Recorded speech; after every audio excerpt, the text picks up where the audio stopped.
Under the commodification of feminism, women are turned into the product. You push women towards the hungry, devouring maw of late-stage capitalism using shiny, idealized advertisement campaigns that largely disregard the struggles of people on the ground. You promise and impose these ideals on women without addressing the pre-existing barriers that prevent them from reaching these heights in the first place. If that's even a goal we should be reaching in the first place, considering how exploitative the race to the top is. And yes, opposition is right. We need more action, not more talk. And we tell you that true action has been instituted by women like Maria Ressa, trailblazers of the feminist movement, not Dove advertisements or Lululemon ads. Ads are vague and generalized. They don't focus on specific issues, nor do they create specific calls to action. But it is actual real collectives of women, non-governmental institutions, feminist institutions like IU, feminist trailblazers who lobby for and enact feminist laws, were able to institute actual societal change. It is the blood, sweat, and tears of the brave women who fought for decades through the first, second, and third waves of feminism to pass on a legacy of equality through the lessons they teach their children and the communities that they create that have allowed women to enjoy the benefits they receive today. And here's the flaw in opposition's case. Opposition opts into a strategy of arguing that the broader implications of this commodification outweigh the harms of empowering capitalist systems and imposing double standards on women. The problem with their strategy is they fail to respond to our analysis that those supposed broader implications have and would have happened absent commodification, because those women, those trailblazers who fought so hard for progression, for these women who have created collectives and feminist institutions who have passed wide laws, did not need the help of these corporations, did not need the help of advertisements, struggled in fact despite corporations and patriarchal institutions using their power, leverage, and money against these women to silence them. Historically, it is commodification that is actually turned against women. It has not been a tool that has helped him. They have won despite commodification, not because of it. And yes, women deserve power and income. But when you idealize the climb to the top and present it as the main goal, that they should be sacrificing their souls at 9-to-5 jobs under the pretense of becoming a girl boss because this is a supposed ideal, you undermine the work that these women have fought for so long for. Because note that if you actually want to institute true change, it has to come from an authentic, real ideal.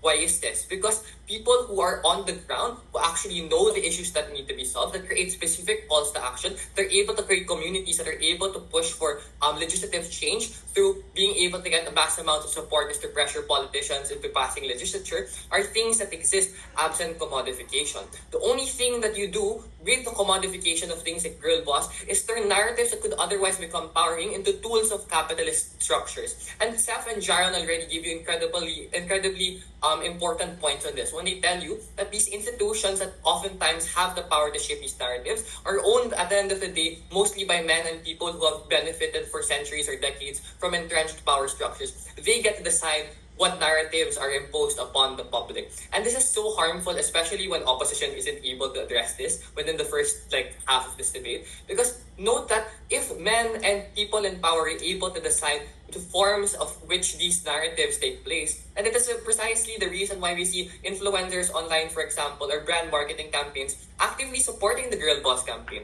Because again, women are turned into the product. Corporations want women to opt into the girl boss narrative because it means they just have people that are willing to work for twice as hard while receiving much less benefits, using the pre-existing gender pay gap, for example, or the glass ceiling that exists within status quo. Women are turned into the product and exploited by virtue of these ideologies being imposed upon them, being absorbed through the people that they see, through the narratives that they see online, through advertisements, through social media influencers. They are pushed and pressured into reaching or being forced to reach the top. And this is so harmful, especially when you consider that even if you say that success is a good measure, that it is okay for women to strive for the top, and that this is a good thing even if they are pressured, that most women are not able to because of structurally disenfranchising barriers, like their skin color, their race, their racial, if they're from a religious minority or come from backgrounds that are generally socially or economically disenfranchised. And when opposition isn't able to explain how Dove advertisements or Lulu and Lemon ads are able to actually solve this, and I think that's the problem that exists. But even if they argue that maybe these Dove advertisements or Lululemon ads are actually able to grab people's attention towards the feminist movement, The first and second waves of feminism did just fine without this commodification. So we're willing to say that we're willing to even argue or be charitable to opposition that even if our progress is somewhat slower, we're willing to take that trade-off if it means that women aren't pressured into strengthening capitalist systems and at the end of the day will just exploit them. If it means that women are going to be able to be happy with their own progress or being told that they are not enough, that they are not successes because they aren't able to live up to the standards that the peers around them are up into and are forced into. It is when, at the end of the day, women are actually able to do what they want, have agency free of these narratives that change them down, that the feminist movement is truly able to win. And when the opposition isn't able to explain how commodification is the unique way or solution of achieving that, I think they fail this debate and it's too late for opposition whip to expound further on that.